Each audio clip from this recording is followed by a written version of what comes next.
we'll see what 2025 will bring, because it's going to bring a lot. 2025 is a real important year for this cult, when they want to, first of all, create what I call perceptual blitzkrieg, throw so many things at us that we don't know where we're coming or going, and also to drive this AI agenda on. So there's going to be one heck of a lot to talk about in the dot connector in 2025.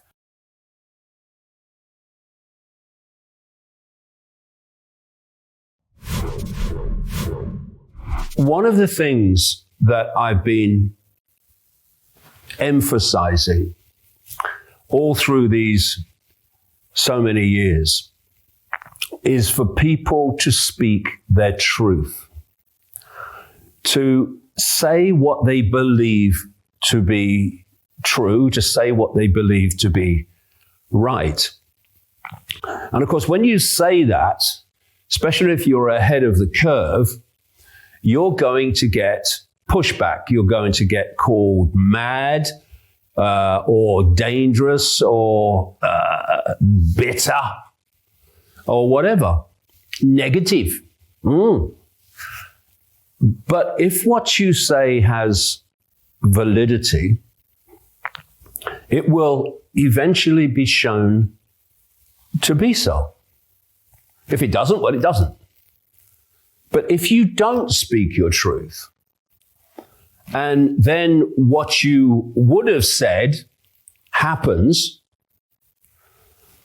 and you say, oh, I knew that, I knew this was coming.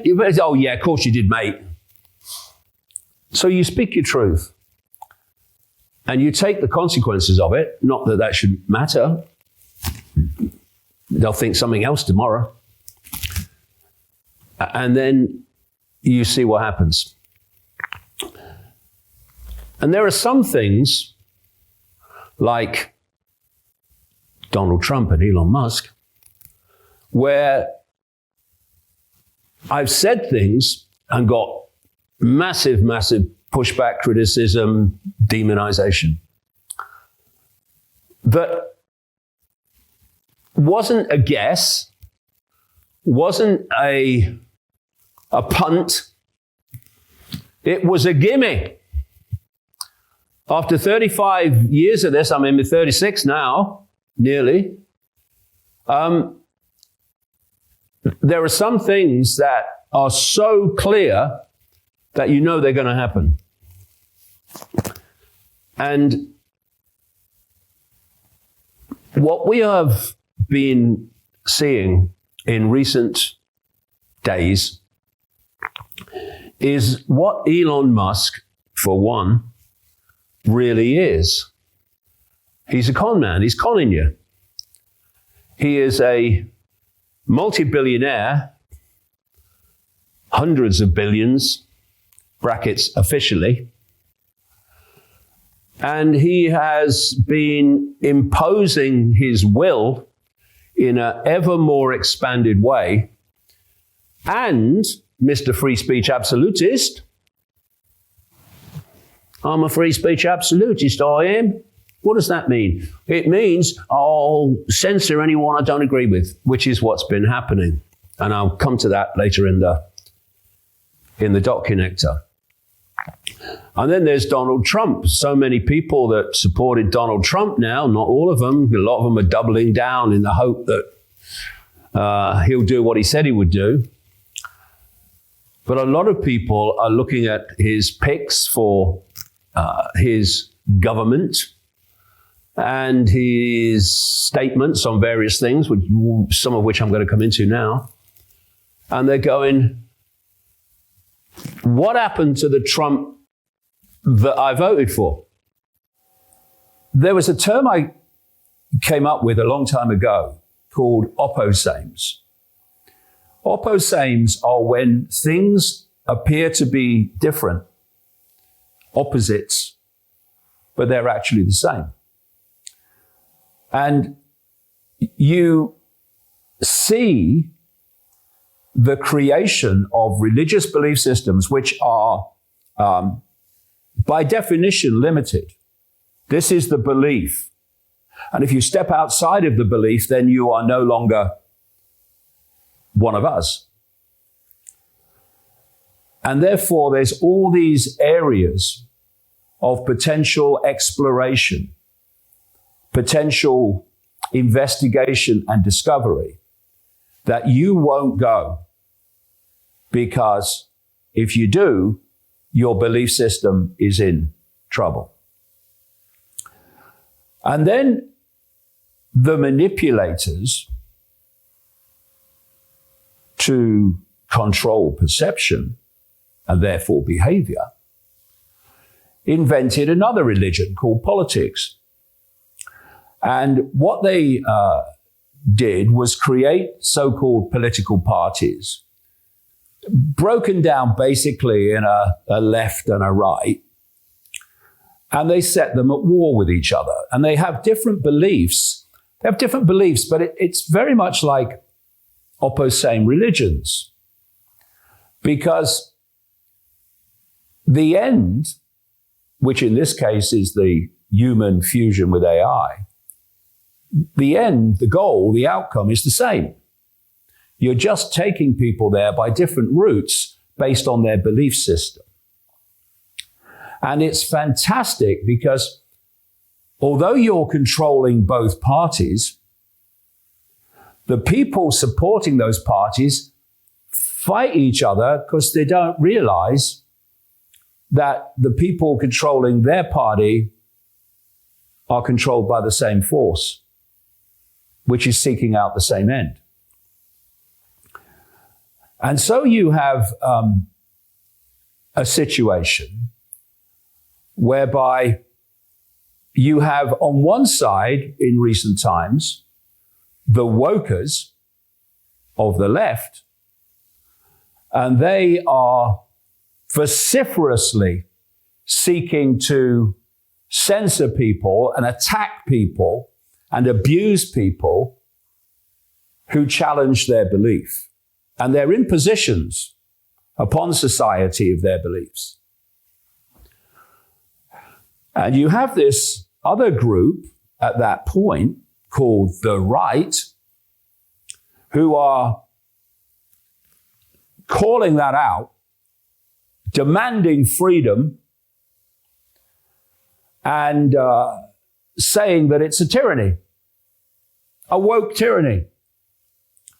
But then the right get in through their savior, because they need a savior. You can't do it yourself. You can't collectively do it yourselves. You have to have a savior. And so they give all their power away to their savior, and then he gets into power, into office. And everything that the right called out that the left was doing, the right starts to do. So it becomes a tyranny. And it becomes an imposition of its belief on others that don't agree with it. There's no, let's find a situation where different beliefs can live their life as they see fit without imposing their beliefs and their will on others. Let's not kind of work out that kind of harmony and balance. We're in power now, and so we decide what you do, just as you decided what we do when you were in power. And so it goes on, the puppet show.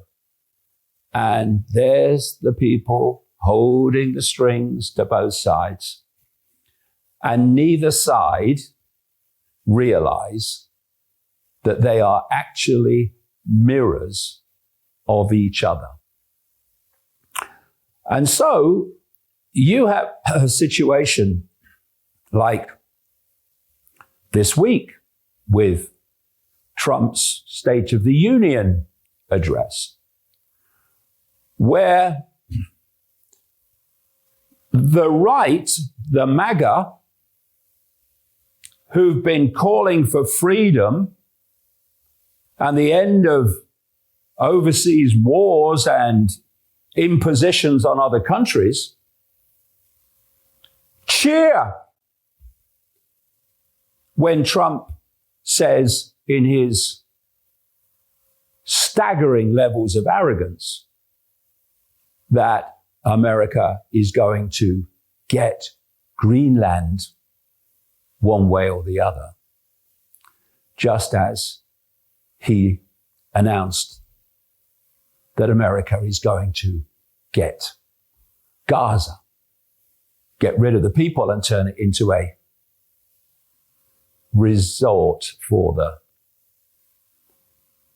the rich and famous. And look here as he speaks at the satanic grins on the two gophers behind him. And I also have a message tonight for the incredible people of Greenland. We strongly support your right to determine your own future. And if you choose, we welcome you into the United States of America. We need Greenland for national security and even international security, and we're working with everybody involved to try and get it.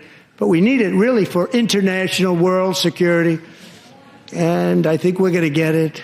One way or the other, we're going to get it. We will keep you safe. And such is the control of attention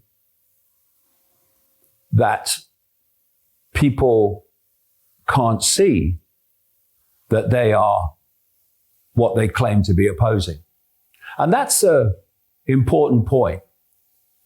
Human control is control of human attention.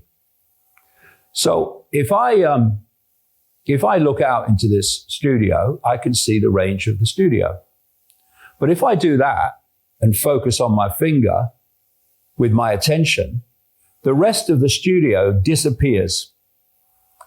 And that's what control of attention does. It focuses you on the myopia of life so you don't see the big picture of what's going on. And that's what MAGA is. That's what the woke is. So focused on their own myopia, their own savior, their own desire to impose their will on others, instead of respecting everyone's right to be different. That basically people are going around like that. It's not that people follow religions. It's the way they're used politically and to divide and rule the population and set us at war with each other. And of course, Trump has found religion, it seems. He may be controlled by Israel, but apparently he's found Christianity, which is good because it's the same Bible, and therefore lots of Christians support what happens in Israel because it's God's word. So what he's done this week is posted this image of himself dressed as the Pope, which didn't go down well with a lot of Roman Catholics. But he said that it was the media just making a big thing of it. But perhaps given what his regime has done so far, this might have been a better image because it comes with added sponsorship and a few quid. And excuse my skepticism, but Trump finding religion is like me joining a Bill Gates appreciation society. It's not going to happen. But it's a great way when your MAGA base is so focused on religion and Christianity. It's a great way of securing their support if you claim to be a Christian.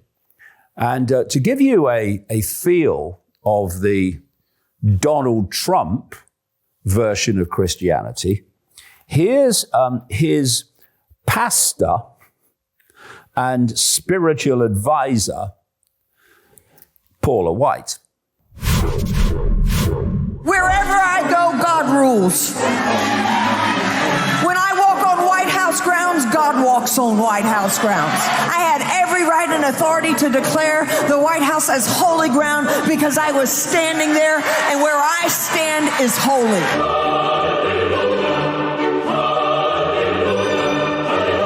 To say no to President Trump would be saying no to God, and I won't do that. We are in a spiritual war right now. Let every demonic network that has aligned itself against the purpose, against the calling of President Trump, let it be broken, let it be torn down in the name of Jesus. You want me to tell you what my thoughts are? The thoughts of the King of Kings, the thoughts of the Lord of Lords. I'm downloading heaven.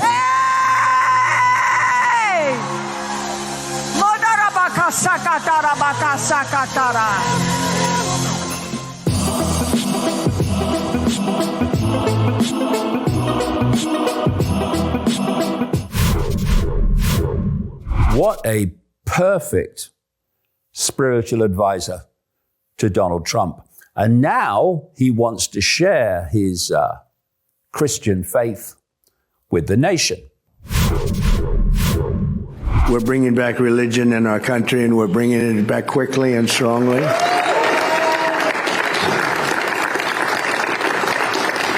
Because for America to be a great nation, we must always be one nation under God, a phrase that they would like to get rid of, the radical left. But Ben, I don't think we're going to let them get rid of that, right? We're not letting them get rid of that. I want to thank a man of incredible faith who's with us, Speaker Mike Johnson, for being here. He's done an incredible job. Thank you, Mike, very much. We're working very hard on a great, big, beautiful bill, and we're trying to come up with a name. And I said, why don't we just go with the great, big, beautiful bill? That's what everyone, so we're going to probably do that because everyone knows what it means. Pure politics and all about speaking the words that your base wants to hear rather than what you really believe. More than 200 migrants so far have been sent to the prison. Many have been sent there without due process. I mean, it's okay. If they're illegally in the country, okay, you do something about it. But you don't just stick them on a plane and throw them across the border into a horror prison. You give them due process. It's what makes you civilized. But instead, many have been sent there without due process, using an obscure wartime law called the Alien Enemies Act to deport large groups of Venezuelans and Salvadorians who the administration say are gang members. And if they are, they should be out of the country. But let's establish they are first. It's called being civilized. So the Secretary of State, Mark Rubio, and Trump's Homeland Security advisor and White House Deputy Chief of Staff for Policy, Stephen Miller, said that foreign policy was the domain of the president and not a judge. I don't understand what the confusion is. This individual is a citizen of El Salvador. He was illegally in the United States and was returned to his country. That's where you deport people, back to their country of origin. Except for Venezuela, that wasn't refusing to take people back, or places like that.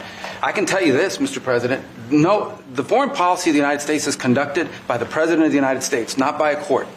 And no court in the United States has a right to conduct the foreign policy of the United States. It's that simple.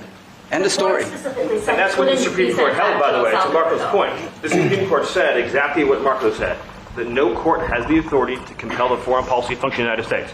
We won a case 9-0, and people like CNN are portraying it as a loss, as usual, because they want foreign terrorists in the country who kidnap women and children. But President Trump, his policy is foreign terrorists that are here illegally get expelled from the country, which, by the way, is a 90-10 issue. Well, Mr. President, you said that if the Supreme Court said someone needed to be returned, that you would abide by that. You said that on your correspondence just a few days ago. How long do we have to answer this question from you? Why don't you just say, isn't it wonderful that we're keeping criminals out of our country? Why can't you just say that? Why do you go over and over? And that's why nobody watches you anymore. You know, you have no credibility. Please go ahead.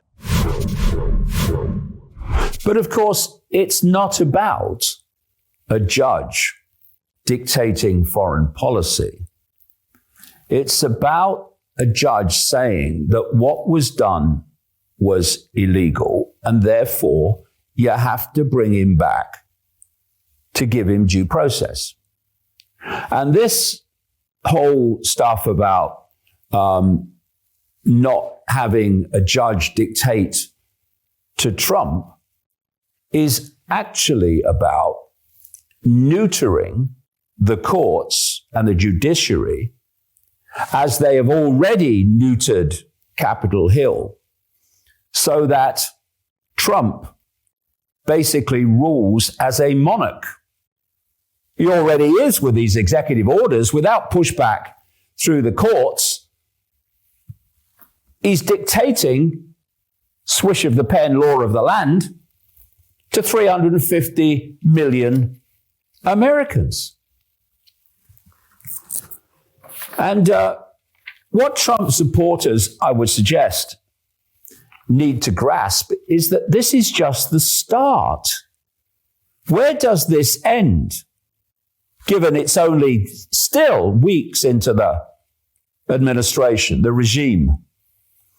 It was said that Trump and Bukele were caught on a hot mic with Trump talking about next they'll be sending homegrown criminals to El Salvador. And the media were in the room, it would seem. Certainly there were some people in the room listening to this. So it wasn't really so much of a hot mic. And even more, Trump is not even trying to hide it, as we'll see in a second. This was the, quote, hot mic moment. Demanded the people wanted to change their government. And they wanted to. He demanded they love you. They love what you do. I'm not your supporter. I want him to do, homegrown criminals next. Yeah. I said, homegrowns are next. The homegrowns. You got to build about 5 more places. Yeah, that's fair. All right? It's not big enough. No, yeah. Come on. So this is a much different office than you're. So I saw some in the MAGA media and Trump supporters saying, oh, no.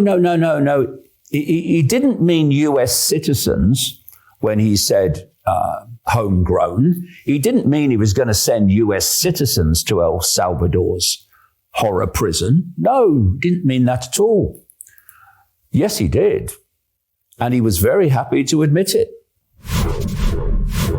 You mentioned that you're open to deporting individuals that aren't foreign aliens, but are criminals, to El Salvador. Does that include potentially U.S. citizens fully naturalized American? If they're criminals and if they hit people with baseball bats over their head that happen to be 90 years old, and if they rape 87-year-old women in Coney Island, Brooklyn, yeah, that includes them. What do you think? There's a special category of person? They're as bad as anybody that comes in. We have bad ones too. And I'm all for it. Because we can do things with the president for less money and have great security. And we have a huge prison population. We have a huge number of prisons, and then we have the private prisons, and some are operated well, I guess, and some aren't. But he does a great job with that. We have others that we're negotiating with too. But no, if it's a homegrown criminal, I have no problem. Now, We're studying the laws right now. Pam is studying. If we can do that, that's good. And I'm talking about violent people. I'm talking about really bad people. Really bad people. Every bit as bad as the ones coming in. Where indeed does it end? Where is it meant to go? And that question applies to this.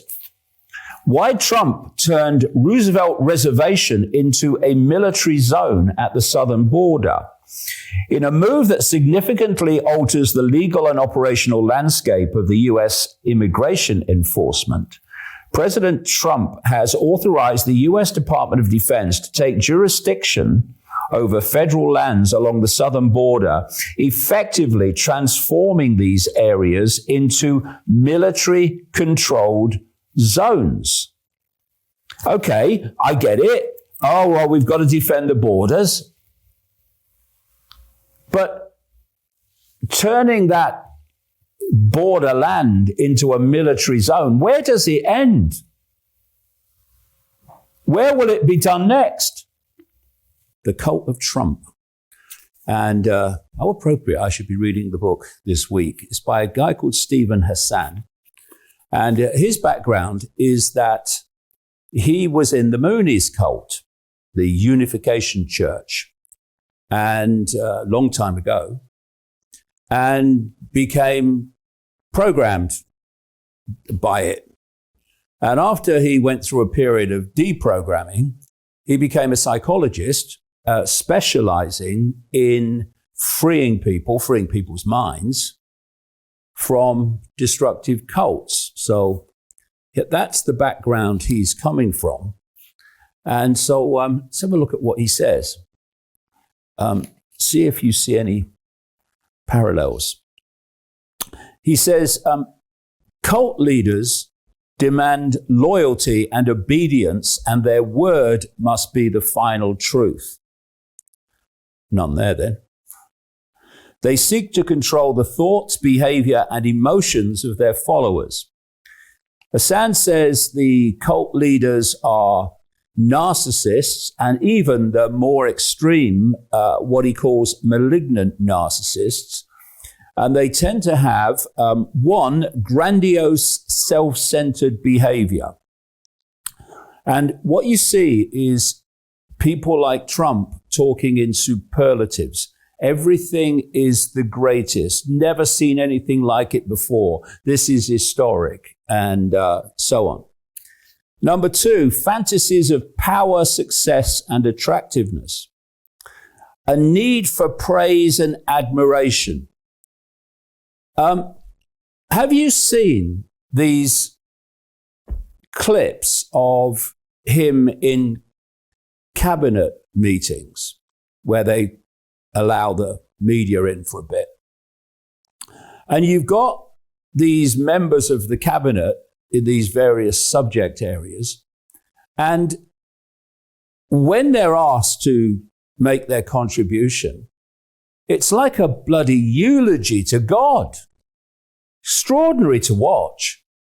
It's all about the God King and how wonderful it is to serve the God King. It's pathetic. So yes, there's a parallel there. Sense of entitlement, never accept you were wrong about anything. And also a lack of empathy, which can lead the cult leader to exploit, bully, shame, and demean others without guilt or remorse. Yeah. But interestingly, and I've noticed this about Trump, underneath this personality type that Hassan is talking about, the bombastic, out there, I'm the greatest, is very low self-esteem, because the bombast is a cover for that. And low self-esteem and feelings of inferiority and emptiness. Many cult leaders, he says, have experienced loveless childhoods, and that's what Trump experienced with an absent mother and an authoritarian father.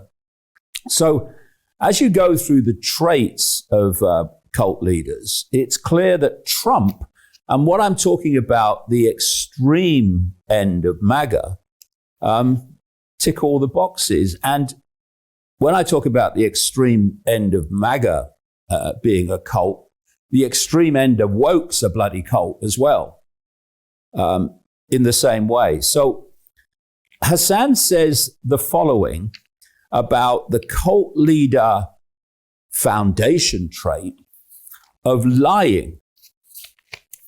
He says, deception is the lifeblood of the destructive cult. Members are recruited and indoctrinated through lies and trickery. Lying has other intrinsic benefits for cult leaders. It creates confusion, which disrupts people's stable mental framework and makes them susceptible to the indoctrination process. Cult leaders use a variety of confusion techniques, but a major one is delivering a dizzying amount of information, much of it contradictory and false. Well, that's big time the case with the Mafia Don, so that it overloads and overwhelms critical thinking. When overloaded and confused, people tend to doubt their ability to distinguish truth from lies, right from wrong.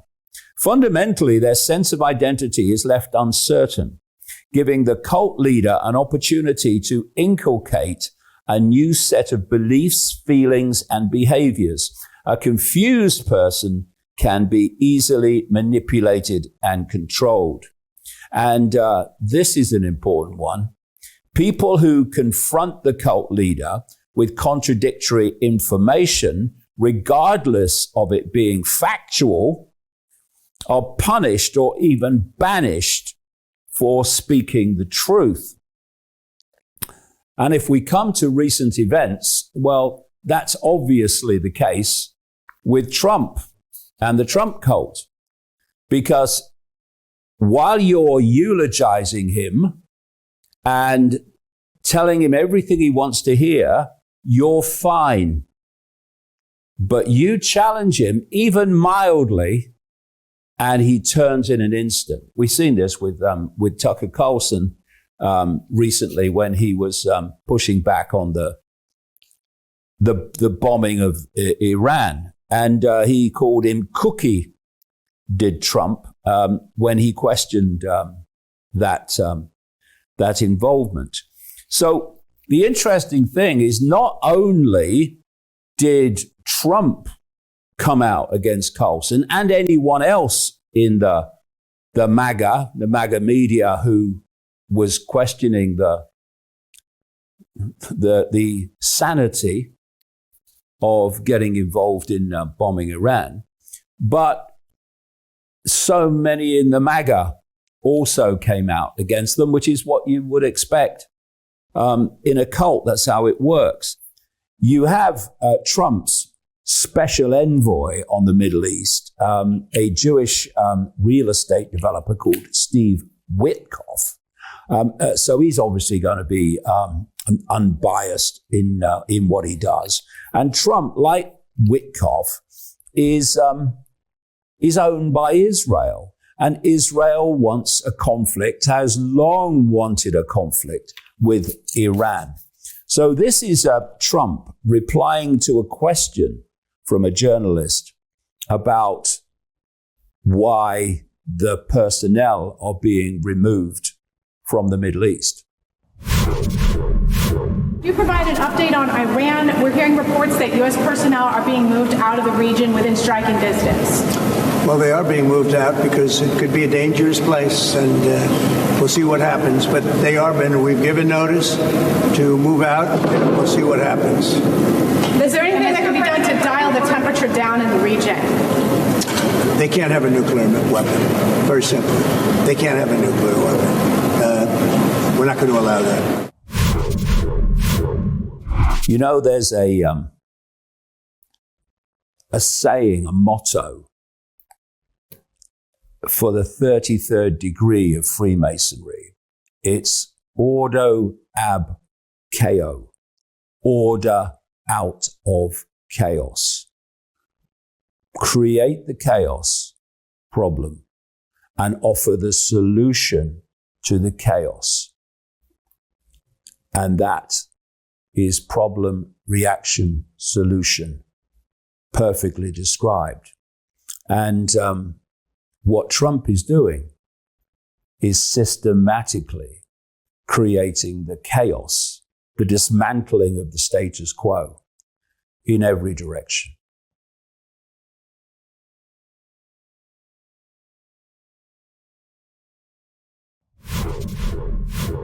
This is a compilation that I saw of Benjamin Netanyahu over the years using compromised American presidents and Congress that is bought and paid for by Israel through organizations like AIPAC,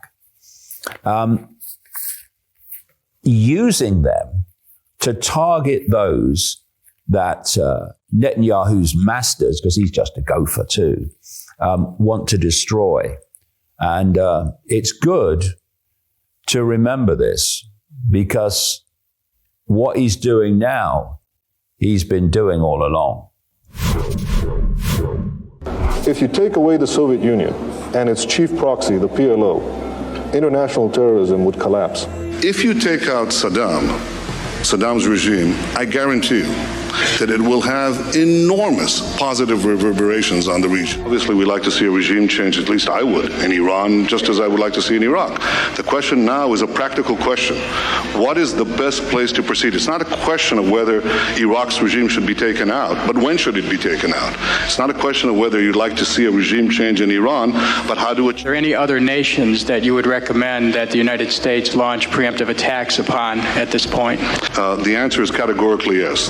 The two nations that are vying, competing with each other, who will be the first to achieve nuclear weapons, is Iraq and Iran. But a third nation, by the way, is Libya as well. Libya is trying very rapidly to build an atomic bomb capability. So you have here now three nations. All stand together to stop Iran's march of conquest, subjugation, and terror.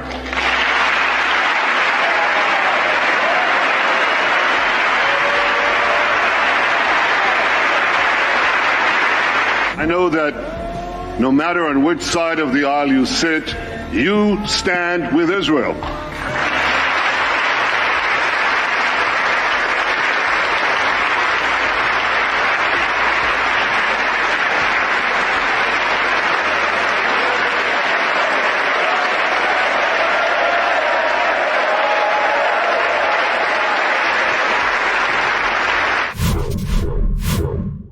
I love that. What did he say?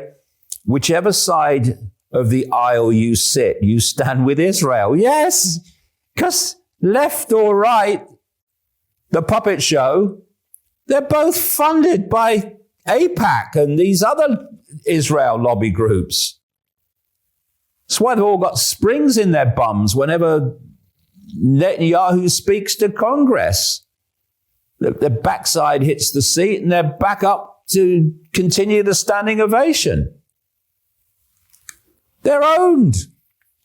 Now, there's an interesting story for me anyway, this week, when I saw going around the mainstream of the alternative media, a story about Operation Northwoods. And it was like breaking news, Operation Northwoods.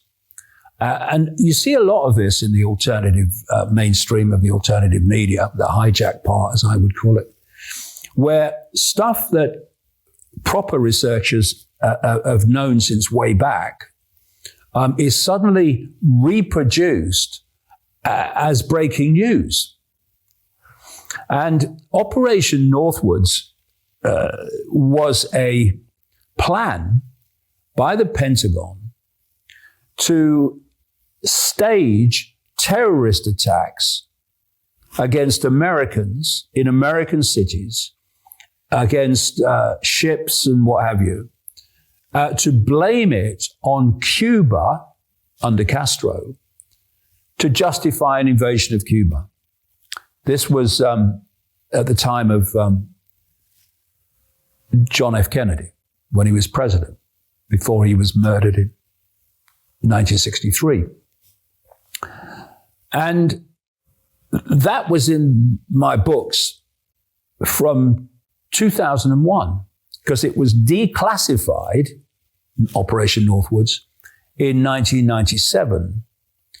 And it's been in my books, and it was circulating widely at the time of 9/11 because so many things described in the Northwoods documents mirrored what actually happened on 9/11. Not least, part of Operation Northwoods was to get a drone plane, a pilotless plane, to be painted in the livery of an airline that would fly across the south of the United States and across Cuban airspace at a very high level. And what they would do was have the normal plane take off from a East Coast airport with, as Operation Northwoods describes, carefully selected passengers. And when it came over Florida, the drone in the same livery would come up from Elgin Air Force Base, I think it was Elgin Air Force Base, and would get close enough for it to appear as one dot on the radar.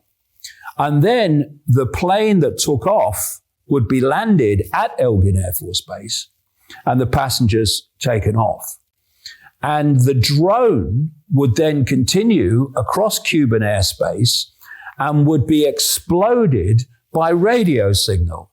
And it actually says in the Northwoods documents that they would not report it themselves. They would let the international air authorities report what had happened, this plane exploding over Cuba, a passenger plane apparently, to make it, more credible that it wasn't an inside job. And so all this was circulating at the time of 9/11 because of the obvious connection between the two. But now it's breaking news, which is par for the course, like I say. But anyway, it's also good that this is circulating and more people can see it. And here's a report of some background to Operation Northwoods. Operation Northwoods was a proposed false flag operation against American citizens that originated in the U.S. Department of Defense in 1962. The proposal contained many plans calling for CIA operatives to both stage and commit acts of terrorism against American military and civilians. They would blame it on the Cuban government and use it to justify a war against Cuba. Operation Northwoods detailed many possible terrorist acts. The document included the possible assassination of Cuban immigrants, sinking boats of Cuban refugees, hijacking planes to be shot down or given the appearance of being shot down, blowing up a U.S. ship, and even orchestrating terrorism in U.S. cities. The operation also recommended developing a communist Cuban terror campaign in places like Miami or Washington. This would involve the bombing of U.S. civilians and then placing the blame on the Cuban government to paint a false image of Fidel Castro and the Cuban government. The desired result of this operation would be to place the U.S. in the apparent position of suffering from an irresponsible government of Cuba and develop an international image of Cuban threat. When Operation Northwoods was proposed to President John F. Kennedy, it was rejected. The president said bluntly that we're not discussing the use of military force on civilians.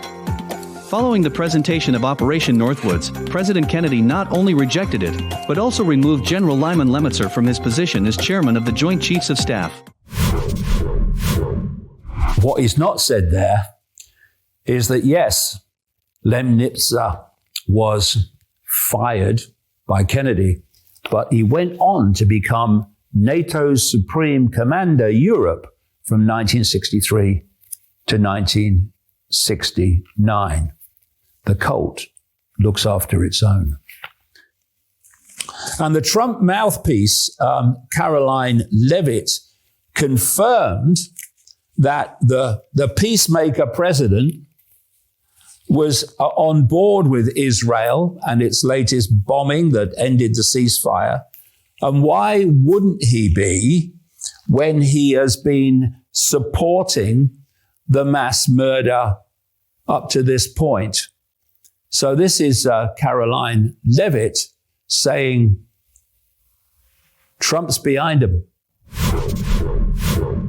The Trump administration and the White House were consulted by the Israelis on their attacks in Gaza tonight. And as President Trump has made it clear, Hamas, the Houthis, Iran, all those who seek to terrorize not just Israel, but also the United States of America will see a price to pay. All hell will break loose. And all of the terrorists in the Middle East, again, the Houthis, Hezbollah, Hamas, Iranian-backed terror proxies, and Iran themselves should take President Trump very seriously when he says he is not afraid to stand for law-abiding people. Amazing. You bomb people because they're terrorists while ignoring the terrorism inflicted on the overwhelmingly innocent in Gaza by the Israeli government and military. But it's not stopped there. Why did Trump order airstrikes against rebels in Yemen? Yes, the peacemaker president is sending the boys in multiple times, and he's only been there 5 minutes in the second term. The United States launched a wave of airstrikes against Iran-backed rebels in Yemen as U.S. President Donald Trump warned Tehran. Again, the warnings for Iran are getting louder and louder, will be held fully accountable for their actions, he said, meaning Iran. The Houthi-run health ministry said the strikes killed at least 31 people, including women and children, and injured more than 100. The Houthi rebels started attacking military and commercial ships on one of the world's busiest shipping corridors shortly after the war in Gaza began between Hamas and Israel in October 2023. And the Houthis said they were targeting vessels on the Red Sea with links to Israel or its allies, the US and the UK, in solidarity with Palestinians. And the result has been this bombing by Trump and the US of targets in Yemen. But Trump was telling a very different story before he got elected, because he was asked why Democrats, and indeed many Republicans, supported overseas wars.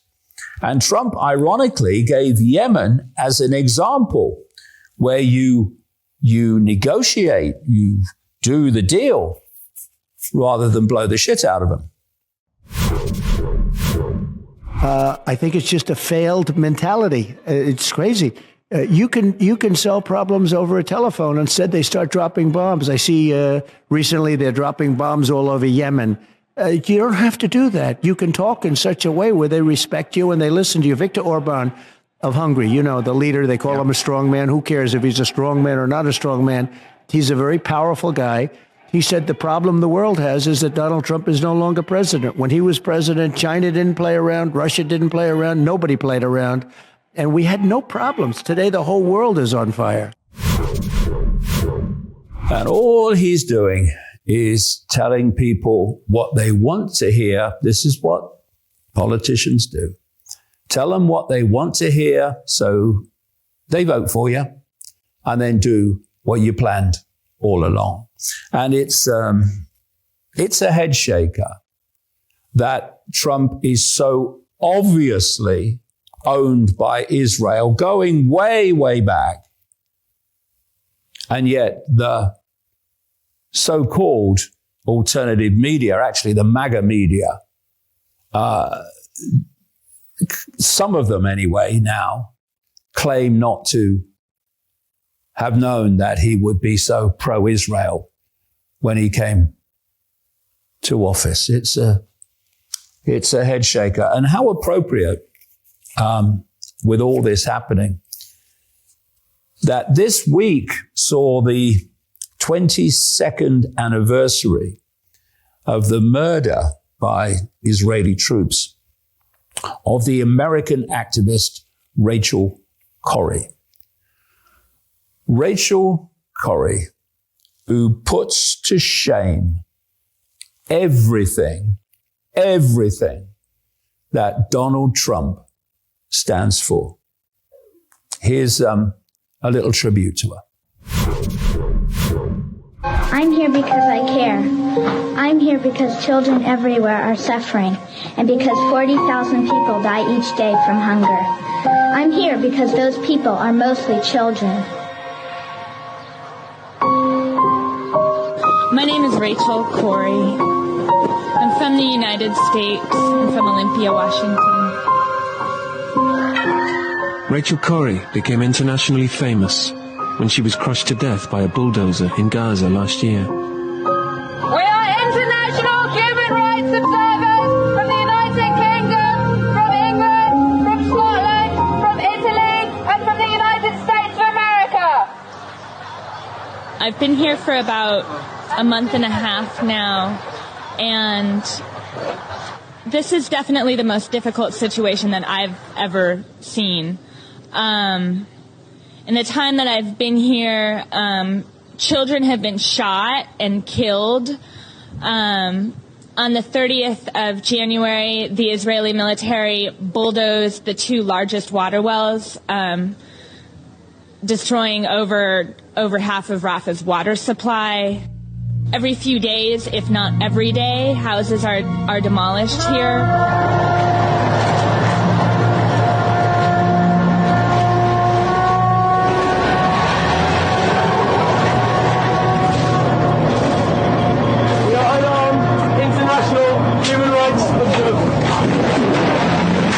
When the bulldozer crushed her, Rachel became the first American martyr to die in Palestine.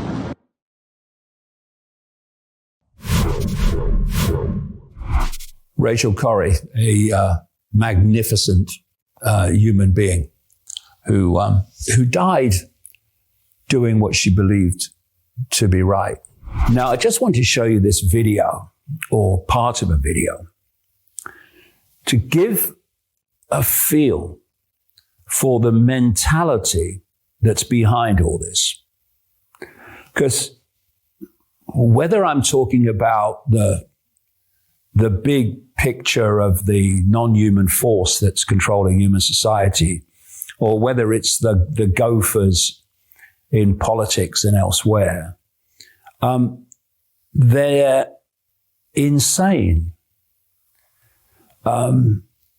They are bonkers. But unfortunately, they are the ones in positions of power who are calling the shots. So we have people saying, it's the Jews, that's the problem, it's the Jews. Well, actually, I don't agree in this sense. There is a inner core of the Jewish community, shall we say, that gets control of government and the military and the intelligence networks like Mossad. And it is utterly insane, demonic, and actually has contempt for Jewish people, ironically, that inner core.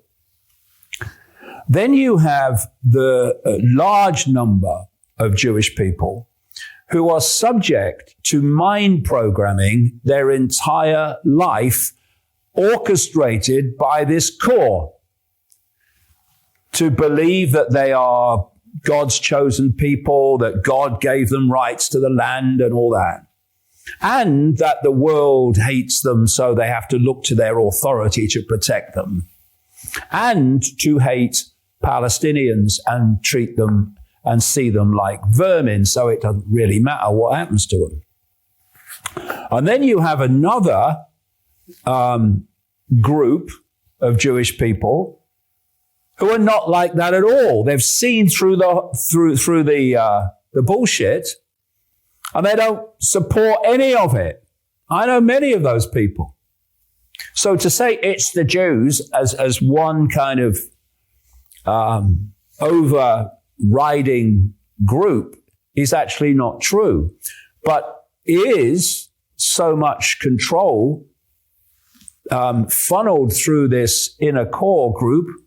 Yes, absolutely. And I want to give you a feel for that mentality. Not just that inner core group, but actually the level of mind control that goes on among those that are subject to it through their lives. So what they're doing is saying, and many actually believe it, don't think that inner core does for a minute, but they're saying that they're following biblical and Jewish prophecies. When what's actually happening is they're being made to happen to give the impression that their God is making them happen. And it wouldn't matter. I mean, people believe what they like. It doesn't matter to me. But it's planned to affect enormous numbers of people, not least in the West, Europe, North America, etc., which they call, in their religious fanaticism, Edom. Edom is the West. And they say that their prophecies demand that Edom is destroyed. Cue lunatics. There's no argument that Europe was or is Esav, right? Esav, Edom. So today, Edom is America as well. But the Nazis are of Amalek. Once Edom is destroyed, along with its false Messiah, then and only then can Israel rise, and Messiah ben David can gather the exiles and build the third temple. And Edom must be destroyed, and the false Messiah must be completely exposed. And once that happens, then the real one actually comes, and then Jerusalem can be built properly.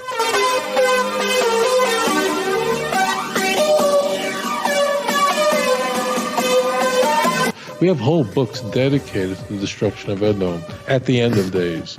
Until that point, Esav remains, the Edom remains, the church remains the implacable enemy of the nation of Israel. God will cause that all the nations will gather in the Mechama of Gog Magog, which was prophesied by Yechezkel. And the Malbim gives us some information that the Bnei Edom will come to fight with the Bnei Yishmael. Now, it's not hard to see how one day there could be a battle between the West and the Muslim world, right? That's not a hard thing to imagine. Right? It's basically the stage is set. Right? It's only a matter of someone pressing the button.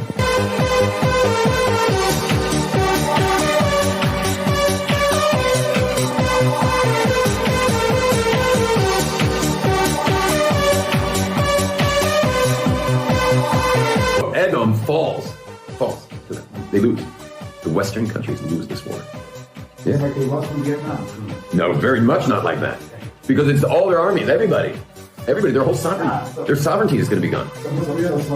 They will no longer be a superpower. Vietnam didn't affect America as a superpower. Why? Because they destroyed the Second Temple. And when the Nekama comes down on the world, when the revenge of Hashem comes down on the world, it comes down on Babylonia, Iraq. Destroyers of the first temple, comes down on Edom, all over Edom, all over Europe, all over America. It's all part of Edom. It will come down very, very hard, for they destroyed the second temple.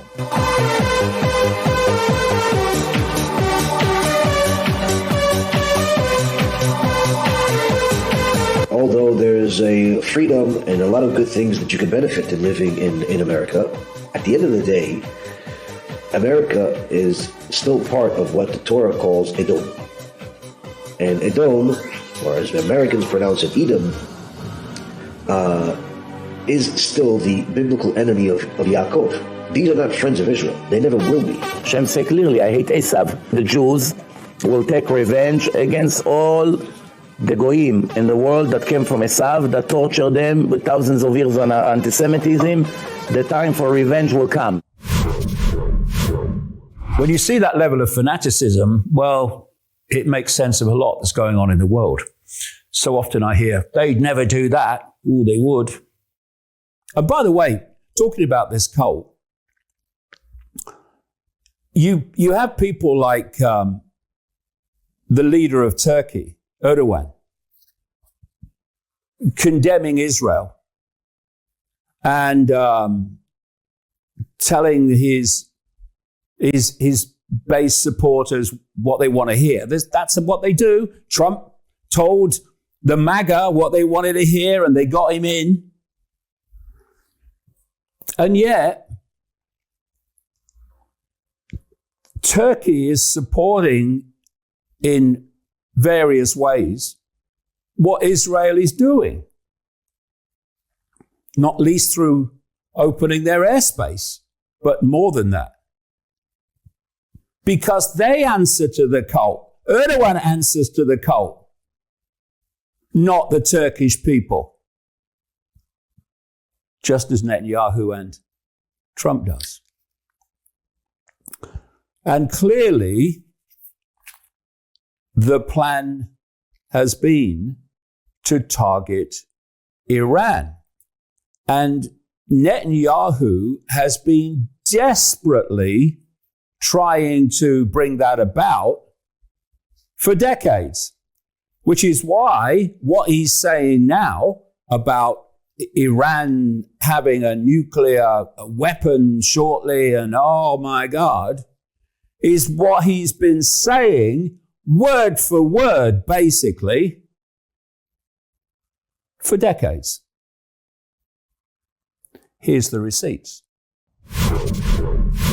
The deadline for attaining this goal is getting extremely close. And Iran, by the way, is also outpacing Iraq in the development of ballistic missile systems that they hope will reach the eastern seaboard of the United States within 15 years. By next spring, at most, by next summer, at current enrichment rates, they will have finished the medium enrichment and move on to the final stage. From there, it's only a few months, possibly a few weeks, before they get enough enriched uranium for the first bomb. The foremost sponsor of global terrorism could be weeks away from having enough enriched uranium for an entire arsenal of nuclear weapons. That would place a militant Islamic terror regime weeks away from having the fissile material for an entire arsenal of nuclear bombs. If not stopped, Iran could produce a nuclear weapon in a very short time. It could be a year, it could be within a few months, less than a year. Why? How can anyone continue to take this guy seriously when he's been lying decade after decade after decade, trying to bring about what is happening now?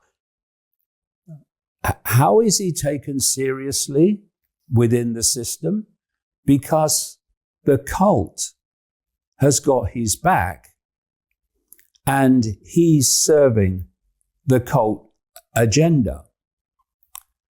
And, you know,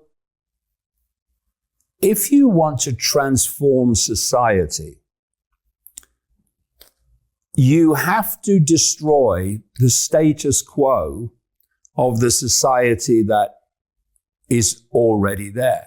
Now, this cult has built this system that we live in, but it wants to move it to an even more extreme level, the Great Reset, with AI basically running everything. So the status quo, the system as it is, has to go. And what we're seeing with Netanyahu and with Trump is the dismantling of the current order to demolish it so it can be replaced by the great reset system of AI dystopia.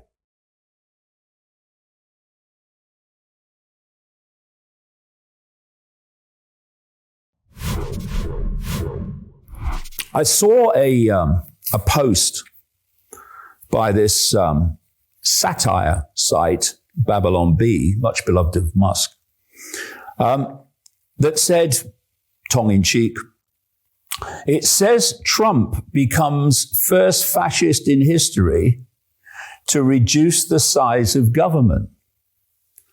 As if in the AI world, the size of government in terms of personnel matters anymore. Fascism is not about the size of government. It's control by government in league with corporations. And so, thanks to AI, you no longer need vast numbers of people running your fascist regime. AI can do much of it for you. And a friend of mine posted a quote from a book that I wrote and was published. I wrote it in 1994. It was published in 1995 called "And the Truth to Set You Free." And the quote said this. I'd forgotten about it. The attempt to achieve this coup on the human race will be done by making the present world so awful and chaotic that anyone promising a new world will be like the Pied Piper, purely out of desperation, just like they did with Hitler, the savior for Germany's post-war misery. And that is what is happening. What they've done is push the world through the woke period, controlled by the global cult, to an extreme point. And then the same global cult, working through other people that appear to have a different political ideology, come along and offer the solution to this extreme with another extreme, and both ultimately are taking the world in the same direction, which is control by AI in terms of society, but also human fusion with AI, so AI becomes the human mind. It took only 2 days into the Trump presidency before this happened. Trump announces $500 billion AI infrastructure investment in the US. And added to that, which I'll come to as we go along, is the promotion of, wait for it, mRNA fake vaccines to treat cancer. So, 3 top tech firms on Tuesday announced they will create a new company called Stargate, significant name, we'll come to that, to grow artificial intelligence infrastructure in the United States. OpenAI CEO Sam Altman, SoftBank CEO Masayoshi Son, and Oracle chairman Larry Ellison appeared at the White House Tuesday afternoon alongside President Donald Trump to announce the company, which Trump called the largest AI infrastructure project in history. What they're talking about is a AI control system and human fusion system, and a system of total AI surveillance. And if you look at the history of statements by Larry Ellison, you will see that that is exactly what he has been saying should happen. The companies will invest $100 billion in the project to start, with plans to pour up to $500 billion into Stargate in the coming years, this story says. Stargate will build the physical and virtual infrastructure to power the next generation of AI, including data centers around the country, Trump said. And Ellison said the group's first 1 million square foot data project is already under construction in Texas. This is your AI prison being built all around you while the Trump supporters cheer and chant USA, USA, USA. This is the PSYOP. As I've been saying over the years, and very much in the last couple of years, is that the idea is to target what were previously pushbackers of this AI control agenda, i.e., Trump supporters, basically, in the United States. And, you know, you've got the so-called left, the woke in politics that basically go along with this stuff. But you've had these pushbackers, so-called conspiracy theorists, who have been very wary of the AI control agenda. So what they've done is use Trump and Musk and all these other AI oligarchs to get you to believe that it's all about freedom and they're against the woke and they're against the globalists. When in fact, they're just going down the same road to the same AI control system, using different rhetoric and different excuses. And even I'm surprised at how fast 2 days it took for this to become clear after Trump's ascendance to the presidency. AI leaders have for months been sounding the alarm that more data centers, as well as the chips and electricity and water resources to run them, are needed to power their artificial intelligence ambitions in the coming years. And Trump will give it to them. Never mind the effect on the population. I think this will be the most important project of this era, Altman said. We wouldn't be able to do this without you, Mr. President. Bloody exactly. How interesting that on both sides of the Atlantic, they are seeking to take away jobs in government done by humans and replacing them with artificial intelligence. And this is the global agenda. This is why it's all being done in the end. And the AI sweeps across human society. Meet the real-life RoboCop, this headline says.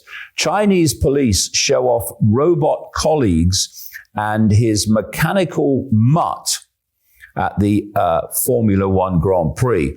Chinese police have today shown off a robotic colleague and a merchandised dog at the Chinese Formula One Grand Prix. The robots, a humanoid G1 and DogLink G02, made by Chinese robotics firm Unitree, were spotted monitoring the Grand Prix at the Shanghai International Circuit. Footage from Unitree showed both robots completing complex moves. The G1 was seen dancing around before the video cuts to a shot of it picking up a bow staff and moving it around.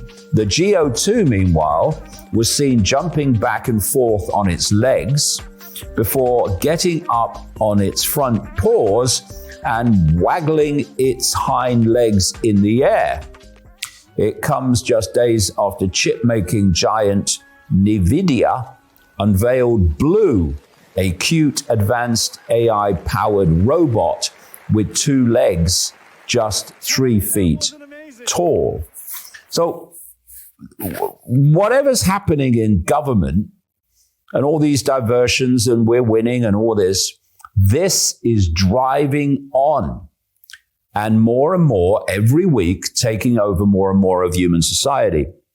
And in perhaps a well-timed ex-post, this article says, rival Boston Dynamics shared a new clip of its humanoid called Atlas performing some impressive acrobatics.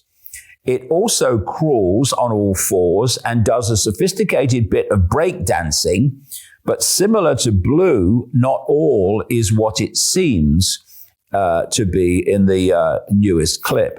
So here's a video of this Boston Dynamics robot.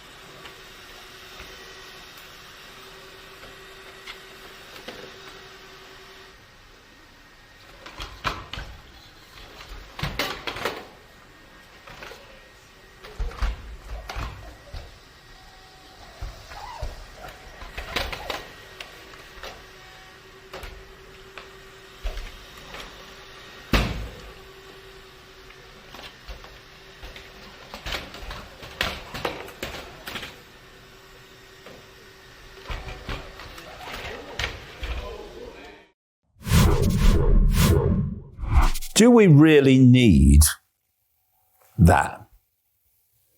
Do we really? Talking of AI, there was this robot in China this week that attacked someone in an audience. And that is just a mild reminder of what is planned to happen if this AI takes over after this so-called singularity. Now, the implications of AI are vast, and many have not even come to light yet. But one of them is the effect on people creating music, creating books, and all these different forms of creativity. This is a story this week. Labour government of Keir Starmer, who's gone off to meet Trump while I'm recording this. Labour under fire for backing big tech data raid without working out the cost. Labour is under fire for backing a controversial plan to let big tech firms pillage culture for free without costing it and with no idea of how it will benefit Britain. Well, the point is, it's a global agenda. So it ain't meant to benefit Britain. It's meant to impose the global agenda, in this case, in Britain. And if you don't hold this understanding of the global nature of what's going on, then you get pulled into America this and Britain that. It's global. The government wants to let AI companies ignore copyright rules and use UK music, art, films, and books without paying to train their algorithms unless creators opt out. Ministers say it will help in their desperate quest for economic growth. As they harness the technology revolutionary potential. But the Mail newspaper can reveal they've not even compiled an economic impact assessment, despite warnings there is nothing to stop Silicon Valley-based giants simply extracting our data and reaping the profits. This is the AI control system unfolding before our eyes. It says the impact of AI is expected to reduce revenues by music creators by 24% globally by 2026, even without the copyright exception proposal.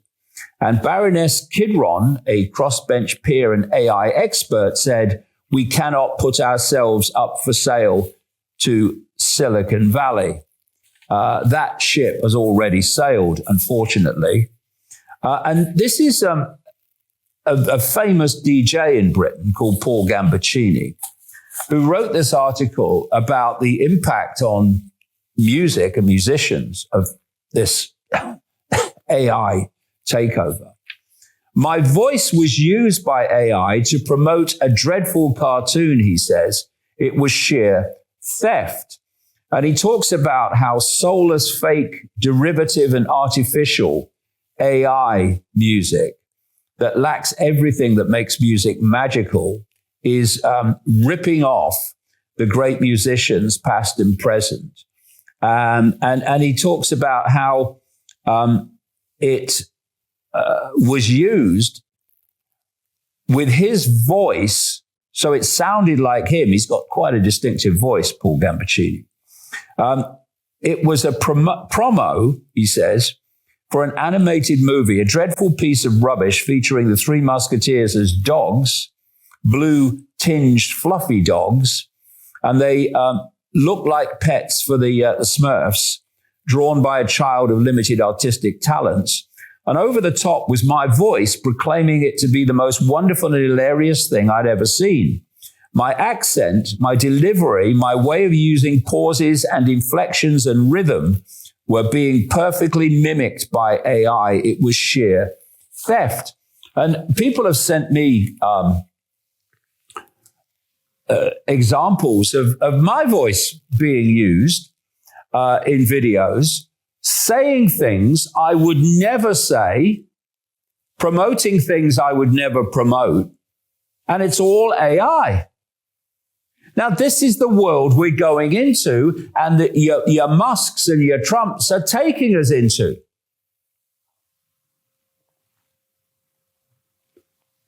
You never offer any solutions, Dave.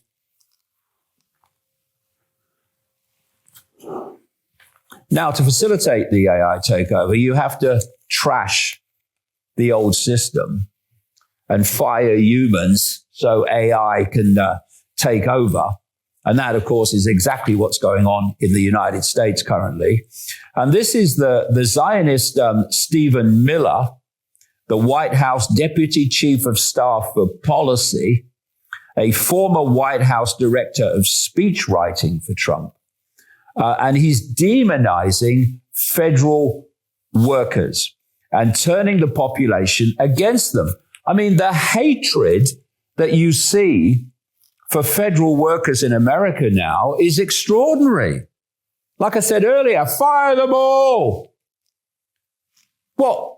You mean they're all villains and they're all corrupt and they're all not doing their job, all skiving, all of them? Yeah. Extraordinary. And they're being demonized so that they can be replaced, ultimately by artificial intelligence. So this guy, Stephen Miller, is simply demonizing these people to serve his master's agenda. Listen to this. A federal bureaucrat who defies the lawful orders of this president will be fired. President Trump will ensure that whether you work at the FBI, whether you work at the CIA, whether you work at the Department of Homeland Security, the Department of Justice, the Department of Health and Human Services, Career civil servants, also known as bureaucrats, work for the American people, and they work for the president the American people elected. They do not set their own agenda. They do not write their own rules. They do not work for themselves. They work for each and every one of you. You pay their salaries. You pay for the buildings they work in. You pay for every single thing they do. And if they are not following the laws, the Constitution, and the President of the United States, then they will find a new career. He talks there about lawful orders when those lawful orders are clearly illegal. There is no law anymore. They're just doing what they like.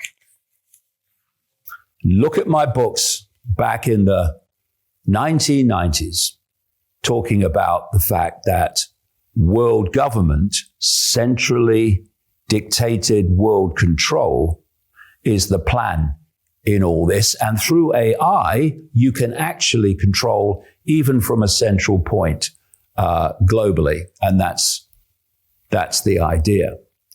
And the go-to man on the AI agenda of these elites is a bloke called, is an Israeli, called Yuval Noah Harari. And he fronts up for the World Economic Forum. Now, they always seem to tell you what they plan to do. And here we've got Harari. They all couch it in different terms, of course. They don't tell you straight out what they plan to do, but they tell you, well, spinning it another way. So here's Harari speaking at this World Economic Forum, apparently, that is laying out what, quote, elites could do with artificial intelligence, hacking into humans, and genetic engineering. This is what elites could do while he's standing there talking to those very elites. Control of data might enable human elites to do something even more radical than just build digital dictatorships. By hacking organisms, elites may gain the power to re-engineer the future of life itself. Because once you can hack something, you can usually also engineer it. And if indeed we succeed in hacking and engineering life, this will be not just the greatest revolution in the history of humanity. This will be the greatest revolution in biology since the very beginning of life 4 billion years ago. For 4 billion years, nothing fundamental changed in the basic rules of the game of life. All of life, for 4 billion years, dinosaurs, amoebas, tomatoes, humans, all of life was subject to the laws of natural selection and to the laws of organic biochemistry. But this is now about to change. Science is replacing evolution by natural selection with evolution by intelligent design. Not the intelligent design of some god above the clouds, but our intelligent design and the intelligent design of our clouds, the IBM cloud, the Microsoft cloud. These are the new driving forces of evolution. So that, MAGA, is where your heroes are taking us, because we're looking at the Great Reset through the Trump-Musk regime, just done in a different way, using different excuses, and destroying the old system so that the Great Reset new system of even greater control through AI can be brought into replace it. And AI is being sold more and more, obviously, because they want us to think that AI and robots are all cuddly and lovely. And here's a US TV show in which they are wheeling out, actually it's walking out, one of these security robot things, which are used to police the population, and they'll be everywhere eventually. And the idea is, oh, look, he's lovely, nothing to be afraid of. But actually, you're looking at the human control agenda before your very eyes, and note the reaction of the crowd. Yeah, lovely way, whoa!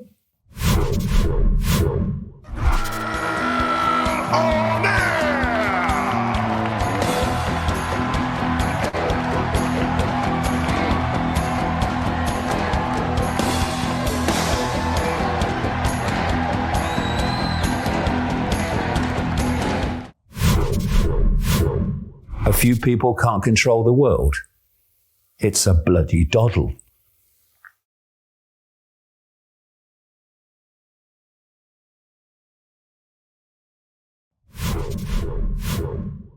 You know, all over the world, we talk about the Greek pantheon of gods, Zeus and all these others. But actually, there's pantheons of gods all over the bloody world. Because they're the same gods. And they're these entities. And so I started to kind of get my mind around this other level outside of human sight that was manipulating this, manipulating humans through this cult. And then as you go, okay, so what don't I know? Then I get into this whole arena of a simulation, a simulated reality to control what? Perception. Perception of reality. And so then you think, why? Why are they doing this? And you start to realize, as you research this, through various and many sources, that these entities, which are in the end an expression of a distorted state of consciousness. I mean, people talk about Satan in Christianity and the devil. They talk about Shaitan in Islam. They talk about Yod-Baoth, the demiurge in the Gnostic belief system, and so on and so forth. That for me is, and they all have the same concept. And what I'm doing when I'm researching is I'm looking for patterns of agreement.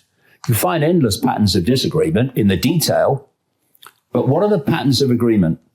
And there's a real obvious pattern of agreement that there is some force in the hidden from humans that are manipulating human society. And so I started to realize that these entities, this consciousness, was feeding off human energy, feeding off a particular type of human energy, low vibrational human energy, based on fear, based on anxiety, based on depression, based on resentment, regret, hatred, all these low vibrational emotional states. They were feeding off it. It's like Morpheus in The Matrix, who held up the battery and said, the Matrix is a computer-generated dream world designed to turn humans into one of these. And I started to realize, not just from ancient, the ancient belief systems in this bad copy of which is the simulation, but increasingly, mainstream science is focusing upon the fact that this does look like it's a simulation. It does start to answer a lot of mysteries if you believe that. So why? One, it's designed to put humanity in a low vibrational state, thought, emotion, perceptional state, to feed off this low vibrational energy, which we're giving out all the time, depending on the thoughts and emotions involved. But there's one big thing, and I am coming round to the AI because this is a big punchline of this. They have to stop human awareness breaching the walls, the frequency walls of this simulation matrix, because beyond it, you start tapping in to the infinite level of reality beyond this simulated nonsense. And once you tap into that, whoa, everything starts to change.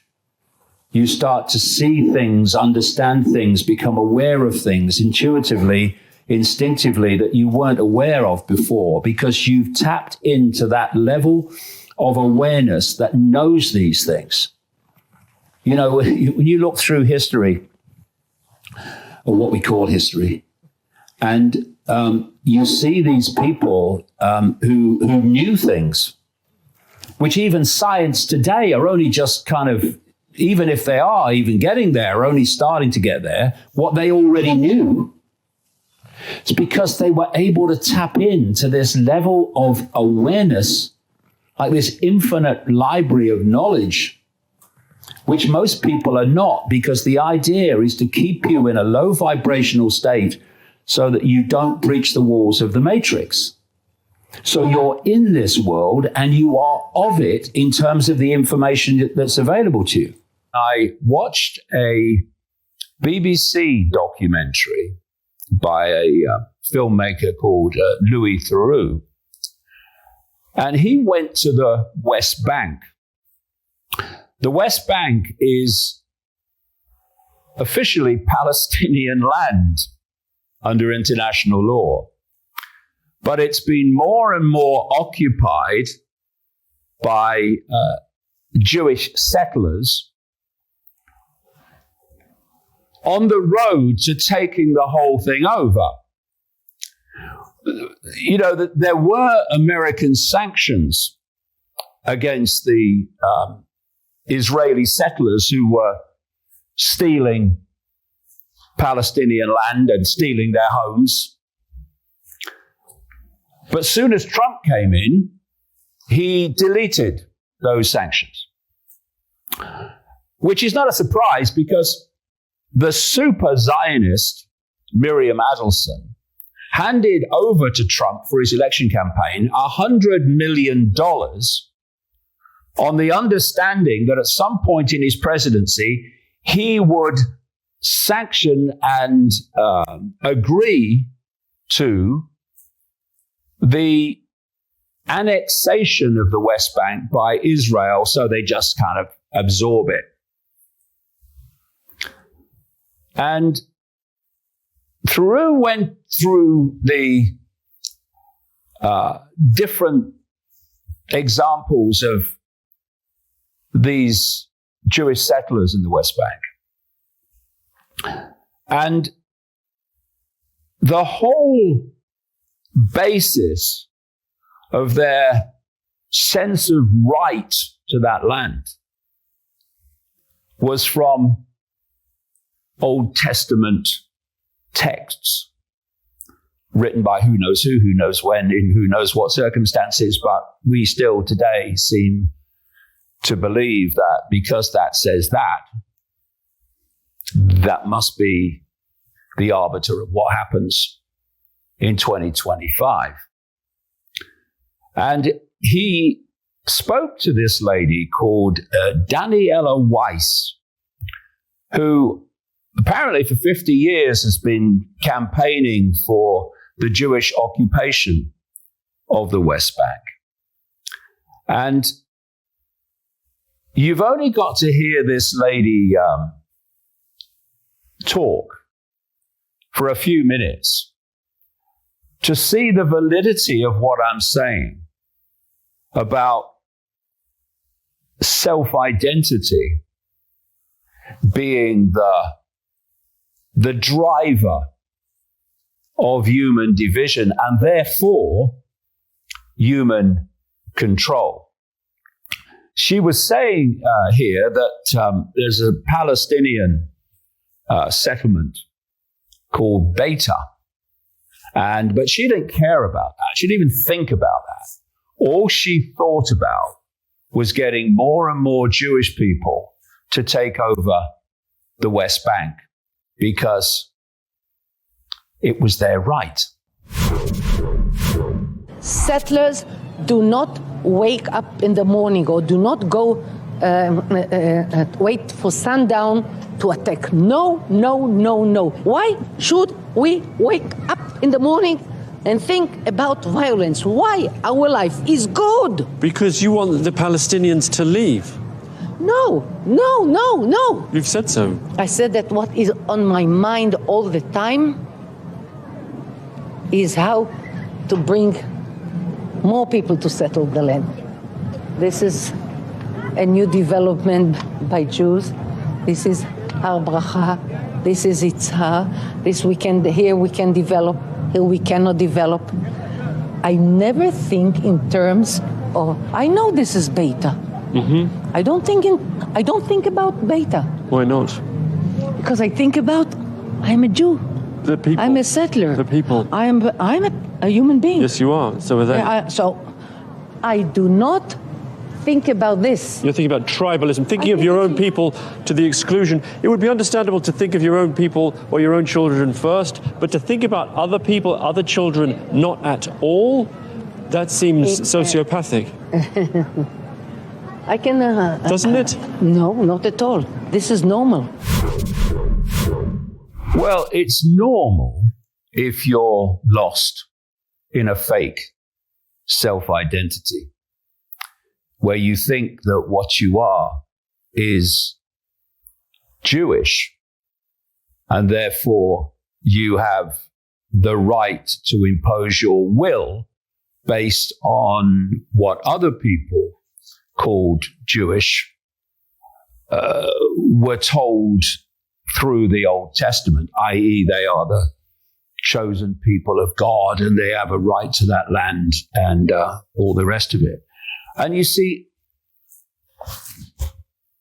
you can focus on the Jewish fake self-identity because it's a prime example.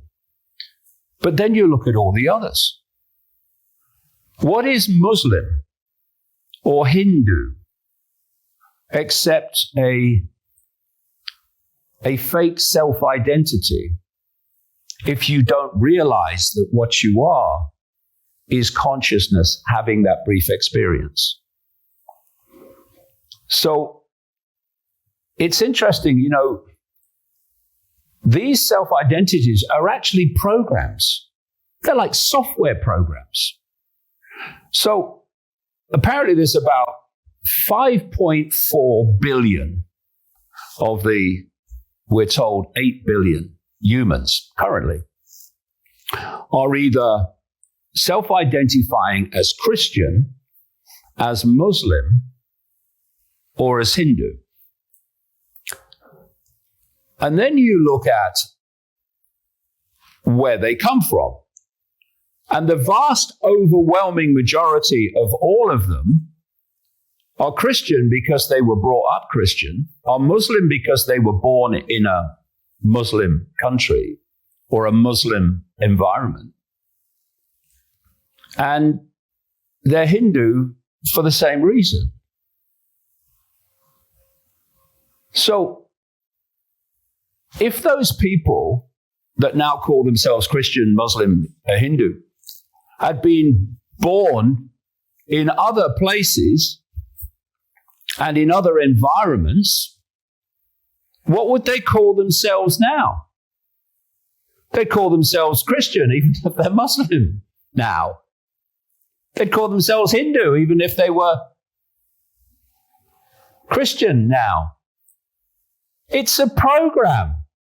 You're brought up to believe a self-identity that is a human construct.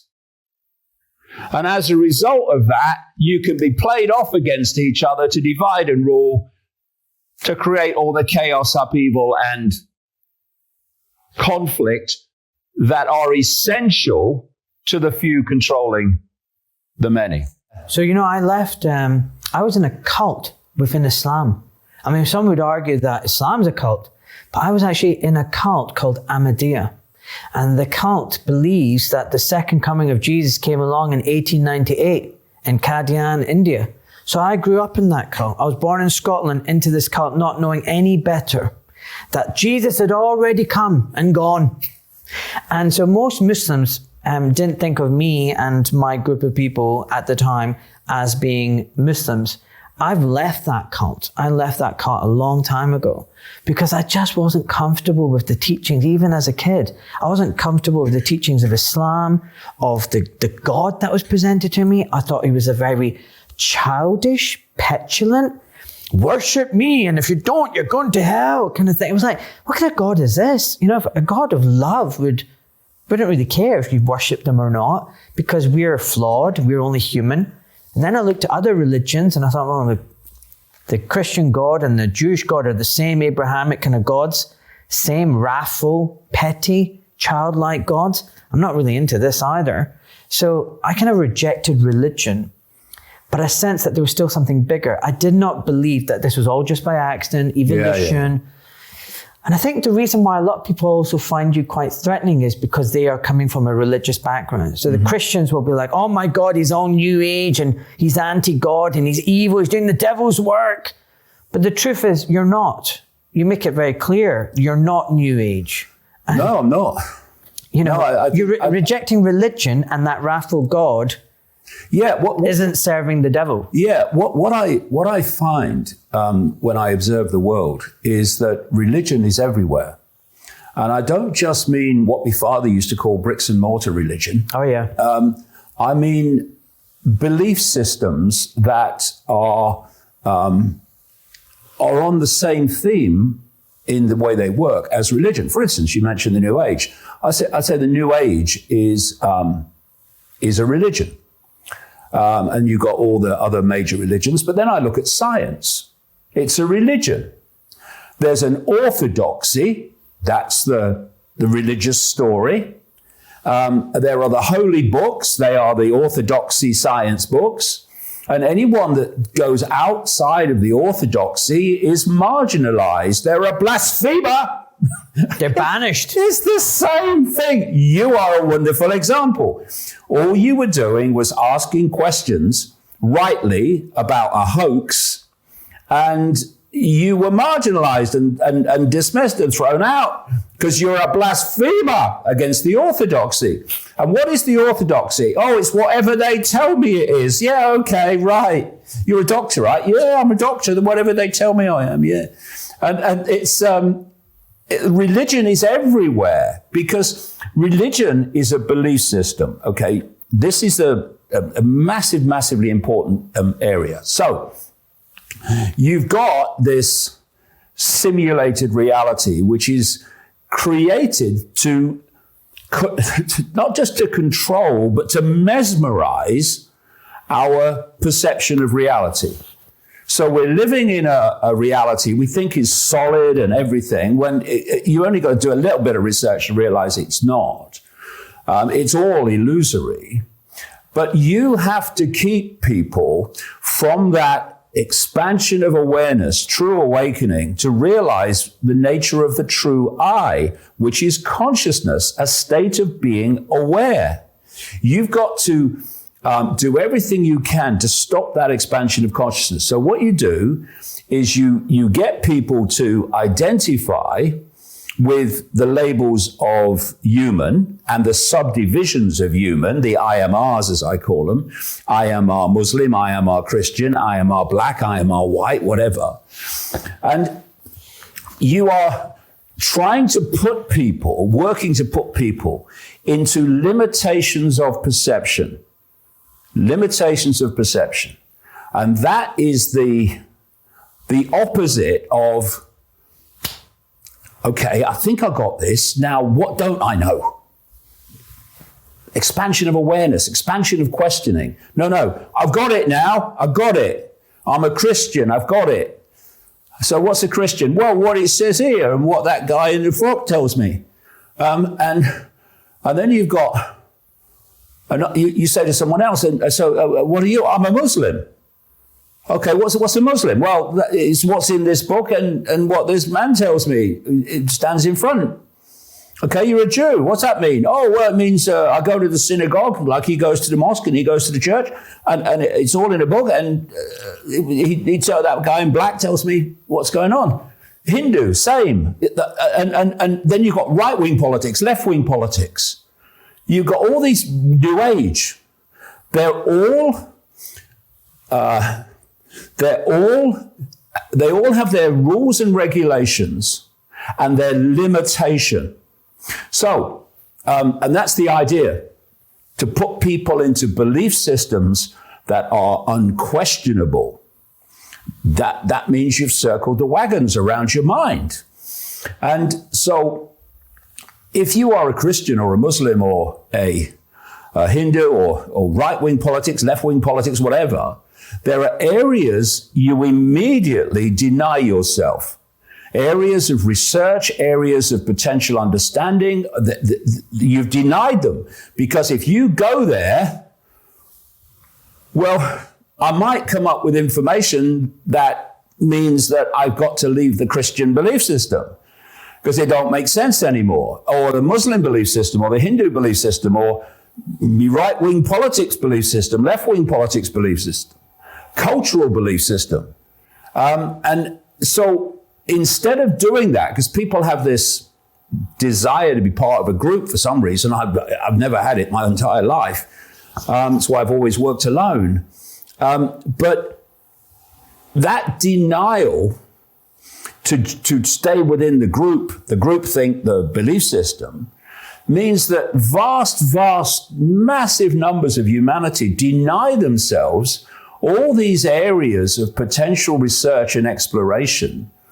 And funnily enough, sits back in amazement, can't believe it, that's where the answers lie. As you well know, in those areas that these belief systems deny you going.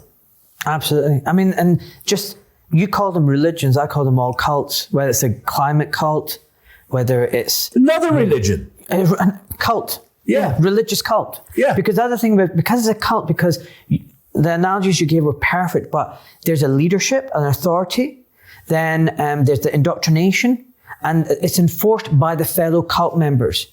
And it's control of your life, money, everything. And the ultimate punishment of a cult is banishment, ridicule, ostracization. And in medicine, it's like that. It's religion. Because basically, like you just said, it stops you having that broad picture, right brain kind of attitude to be curious, to be like a child. It pigeonholes you. So 300,000 doctors in the UK, how many of them questioned COVID? How many of them questioned the experimental vaccine? It's shocking how few did. And I just want to do a nod to you. Thank you and well done for seeing right from the beginning that COVID was a hoax. I'm just saying thank you. It was a pleasure. And the thing is, I can't do anything other. It's not within me to go through the thought process that says, yeah, I can see this is the situation, but what are the consequences for me of saying it, right? You've been through the same. And all the way through this last, I'm in the 36th year of doing this now, all the way through, I've never once had that point where I've thought, this is what I think is going on, but what are the consequences? I don't think consequences. I just want to know what's going on. And if it passes my line that I can satisfy myself that this is how it is, then I'll say it. And how people receive it is up to them. I left You know, it's interesting. I have this phrase, you know, life often gives you your greatest gifts brilliantly disguised as your worst nightmare. And of course, I guess you've been through that as well. And all that incredible ridicule that I went through in the early 1990s, and actually through the rest of the 1990s, it set me free. It set me free of the prison that most people live in, which is the fear of what other people think. And once you step out of that fear, because when you fear what other people think, you're not you anymore.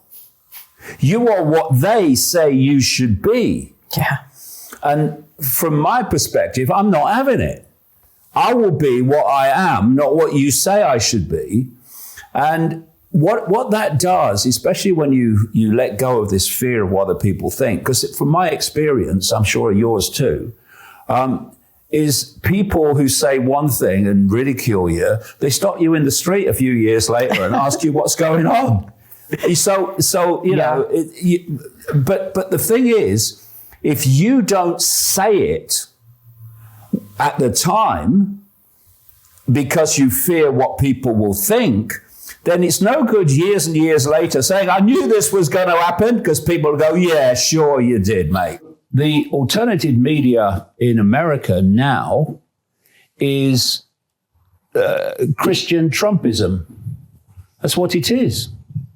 And what it means is you think you've awakened to the truth, but what you've done is you can see that the world that you're told you're in terms of the way politics runs and finance runs, is not exactly as it really is. And what you've done is you've moved into a slightly bigger prison cell and stopped again.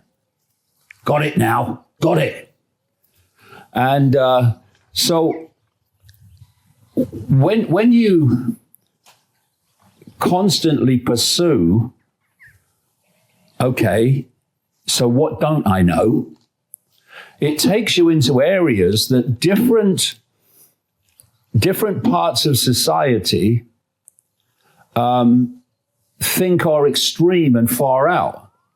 This is why I'm sort of dismissed by so much of the alternative media as much as the mainstream. Because the mainstream think you're totally a lunatic, because their perception of reality, their belief system, the way they see the world is so far from what you're talking about. Because they've not moved and stopped, they've not even moved. They're still the product of the education system and the media system, etc. And then you've got some who've moved into a slightly bigger prison cell, but they're still perceiving the world of the physical. See, they might talk about God, and they might talk about Jesus and religion, but in their perceptions of reality, when you really observe them, they're still in the material world, as we call it.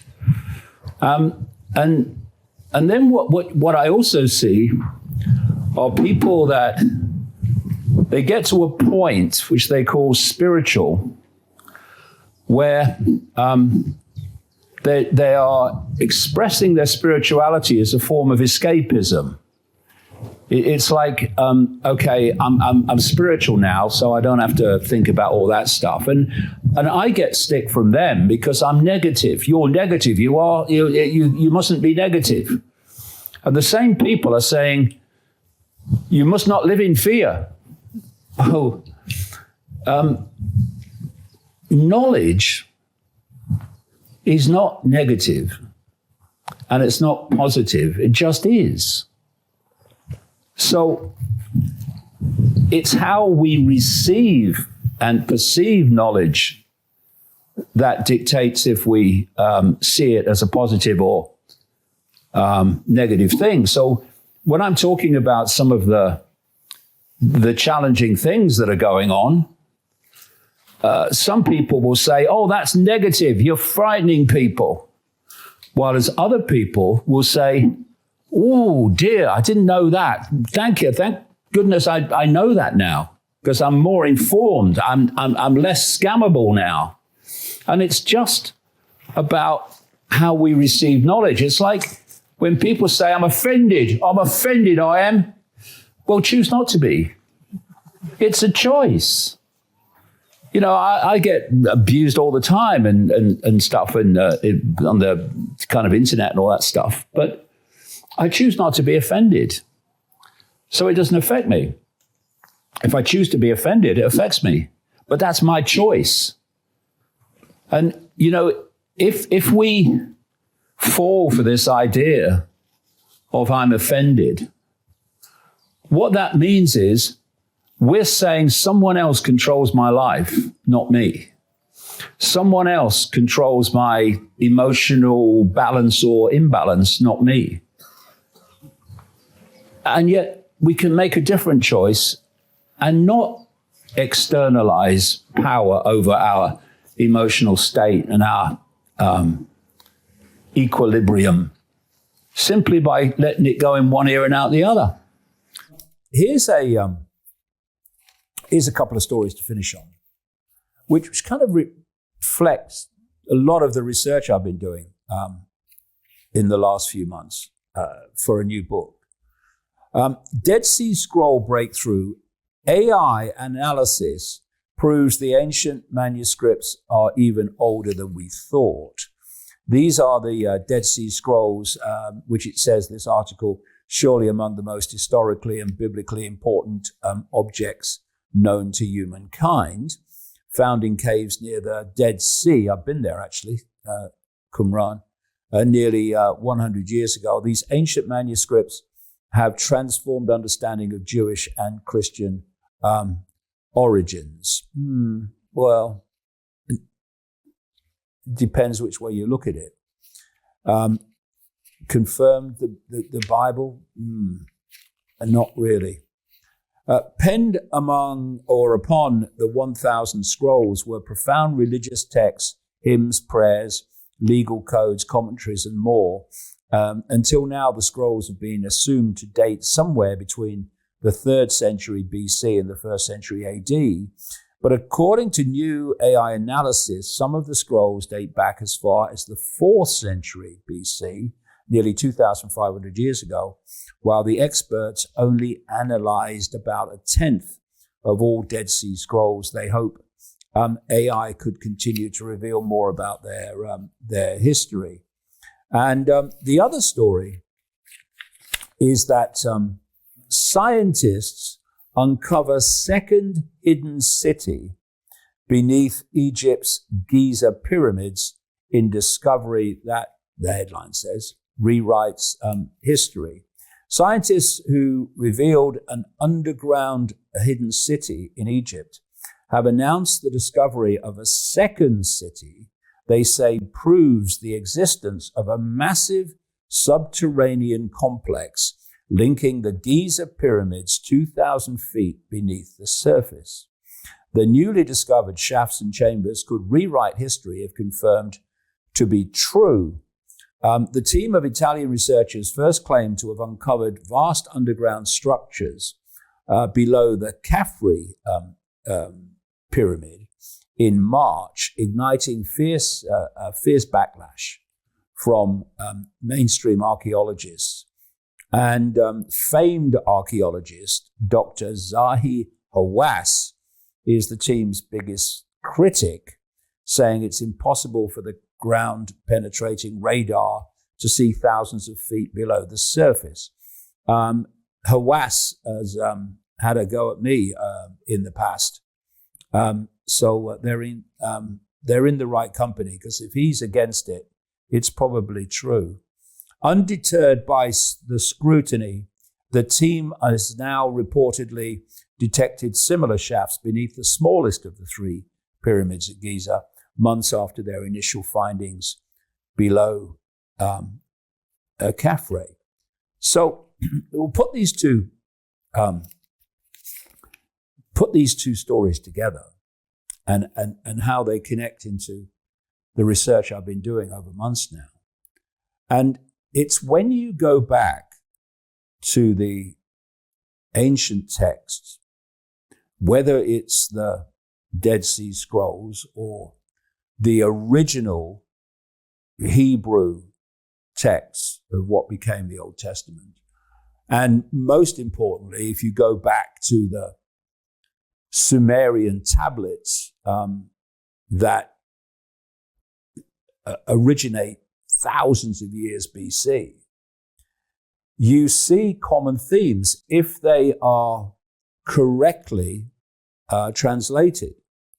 And what is obvious is that they haven't been properly translated. And I've been reading a lot of stuff over the months by those who are experts in various languages. And indeed, in one case, was a Bible translator for a company approved by the Vatican, who started to realize that how the Bible has been translated, the Old Testament, for instance, has been translated, is not what it actually said. And that the words that have been translated as God singular actually mean a plural, gods. And you'll see some of them have survived, like the sons of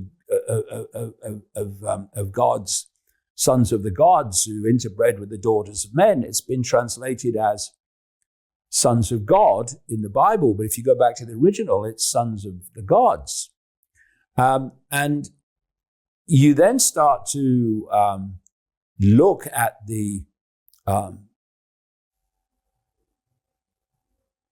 in the way it's being retranslated, the high technology, advanced technology that is being described.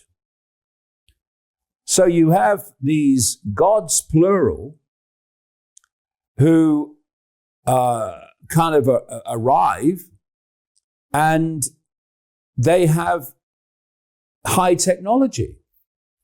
We're talking thousands of years ago. And then you look at the Indian texts like the Vedas and others, and you find that they are describing the same. They're describing the gods. I mean, Hinduism still has it's still a multiple god religion. And it describes the craft that they flew in. And then you take that and then you apply it to like what's claimed to be found, anyway, at Giza.